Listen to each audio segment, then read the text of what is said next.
김정일의 셋째 부인이 유방암으로 죽었다라는 소식을 처음으로 접했던 때가 2004년이었어요. 그걸 북한에서 아셨어요? 네, 대학교 졸업하고 2008년도예요? 2004년도에 김정일의 셋째 부인이 유방암으로 죽었다는 소식을 북한에서 들었습니다.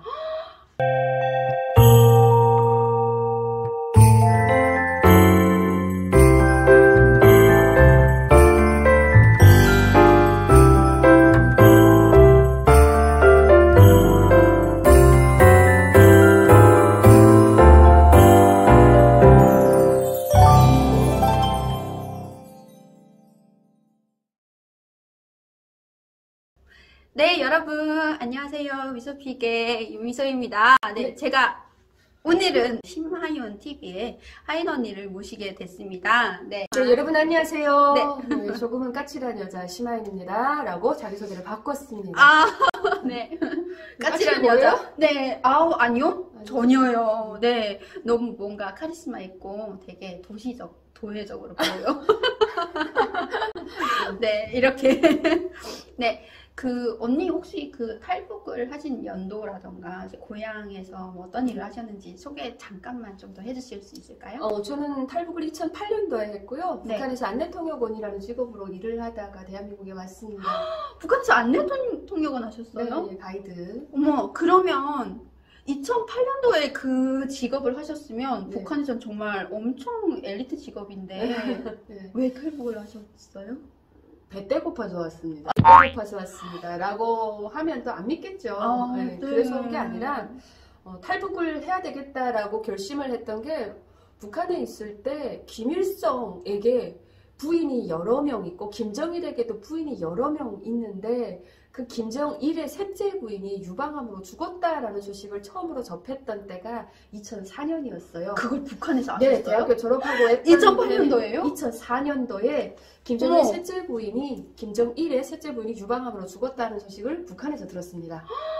그거를 북한에서 아신 거예요? 네, 근데 장군님, 그러니까 또 이렇게 장군님이라고 하면 너네는 아직도 북한의 그때를 못 벗었냐 그러는데 사실 북한 기준에서 그때 감정은 초상화 올려다보면서 아니 저 장군님이 결혼도 안 한 줄 알았는데 네. 부인이 한 명도 아니고 셋째 부인이 유방암으로 죽었다니까 그럼 둘째 부인, 첫째 부인이 다 있을 건데 이거는 굉장한 똥바람쟁이인 거야 북한으로 얘기하면. 그쵸. 그러니까 여기로 말하면 남봉꾼이고 근데 또 이런 이야기 하죠. 아들들이 되게 여러 명이 있잖아요. 네. 감자 딱 해보면 뭐예요? 여기도 있고 저기도 있고 말라서 고구마처럼 네, 맞아요. 뻗어 맞아요. 있는데 네. 여기 여자 안 돼서 아들 낳고 저기 네. 여자 안 돼서 딸 낳고 막 이랬다는 네네네. 거예요. 그 중에 한 명이 좀 맏아들이라고 하는 사람이 있는데 네. 일본에 가가지고 미리국으로 들어가가지고 전 세계 개망신했다는 거예요. 나니 그거 아냐? 라고 물어보더라고요. 그래서 와 너무 궁금하잖아요. 김정일이 진짜. 장군님의 아들이 있는데 그 아들이 밀 입국을 왜 일본에 하냐고 가짜 여권을 들고 가짜 여권을 들고요? 왜 하냐고 그래서 물어봤어요. 왜 그러냐. 와 진짜 새로운 사실. 왜냐면 장군님의 아들이 뭐가 부족해서 맞아요. 그 아들이 그렇게 장성한 아들이 있다는 것도 놀라웠는데 국제사회에서 아주 막 집중 포커스를 한 거죠. 야 이거 뭐냐라고 했는데 그럼에도 불구하고 뭐 멀쩡하게 북한 주민만 모르고 외부에서는 다 그걸 알고 웅성웅성 한다는 사실. 도대체 우리는 어디까지 속고 사는 거야? 이런 생각이 좀 잠 못 이루었어요. 와 대박이다 언니. 저는 2010년도에 탈북을 했는데요. 알았어요. 그때까지만 해도 몰랐어요. 뭐 되게 엄청 뚜벅이었네요.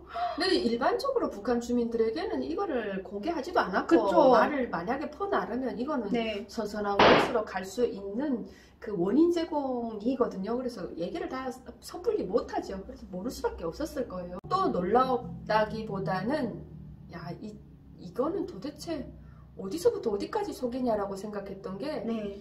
6.25 전쟁 우리 다 북한에 있을 때 미국이 먼저 일으켰다고 고요히 다 맞아요. 잠금반 그쵸. 6월 25일 무슨 새벽 4시 이러면서 알고 있잖아요. 폭격을 맞았다. 이거 이렇게. 중국 사람들도 알고 있어요. 진짜요? 그러니까 그 6월 25일 전쟁에 뭐 이렇게 우리들을 도와줘서 뭐 이런 얘기를 해요. 관광객들이 중국 사람들이 주로 들어오는데 뭐 6월 25战争的时候中国人民解放军支援了朝鲜人民军 언니 중국 엄청 잘 잘中国人民的友谊막 이러면서 당신들이 우리나라를 지원해 준 거에 대해서 정말 고맙게 생각합니다. 이러면서 뭐 얘기하는 아부하는 게 있어요. 그러니까 중국 사람들 아부해 주는 거예요. 이건 북한 정권이 그렇게 얘기하라고도 하고 우리는 또 그거를 실제 리얼 팩트로 알고 있기 때문에 그때 너네 중공이 북한을 막아주지 않았으면 우리는 반쪽짜리 땅이라도 지킬 수 없었다라는 고마움을 표시하면 중국 사람들 반응이 펑피 아이 개떡 같은 소리 하지 말아라.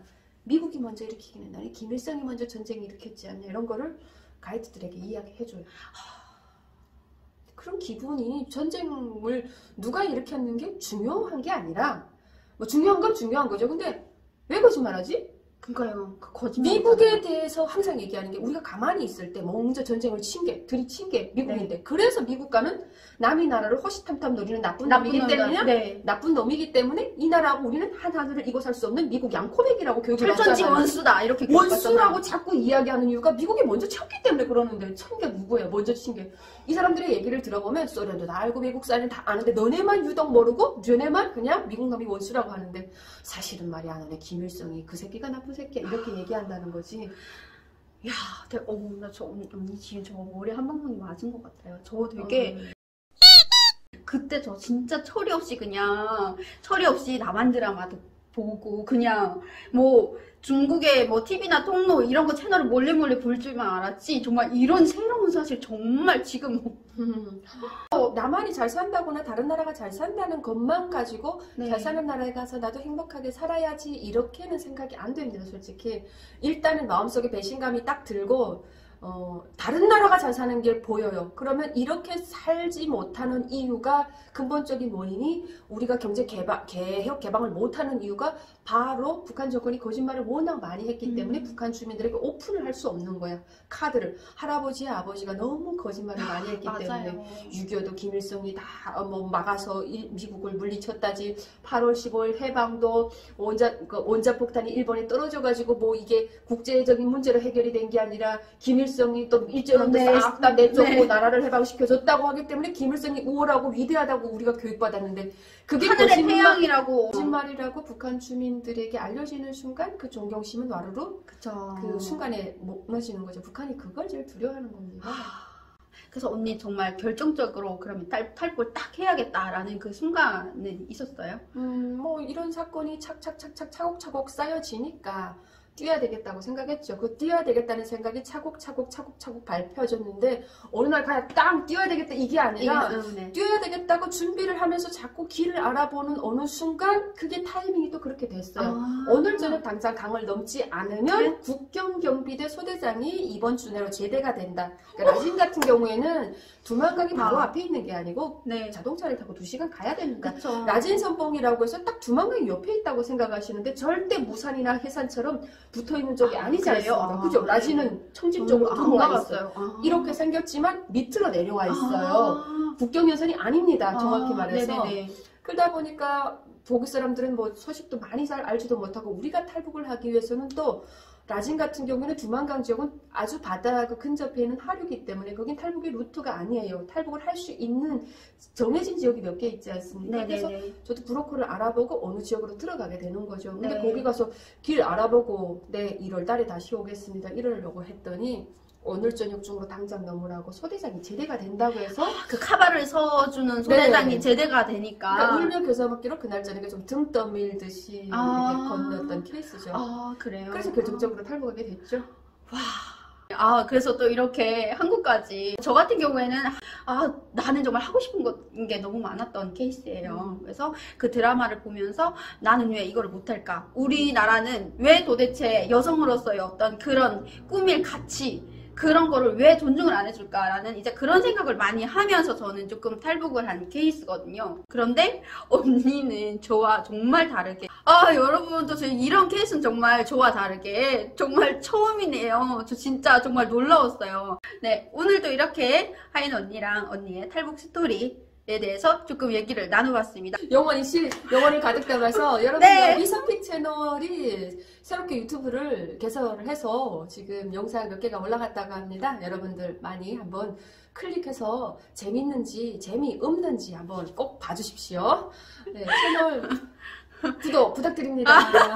네, 혹시 이 채널에 올라갈 쯤에 우리 하윤 언니랑 같이 찍은 채널 보시고 와주신 구독자분들 있으시다면 정말 감사하고요. 저는 또 다음에 새로운 주제를 가지고 여러분들을 찾아뵙겠습니다. 여러분 안녕. 다음에 또 만나요. 네, 다음에 만나요.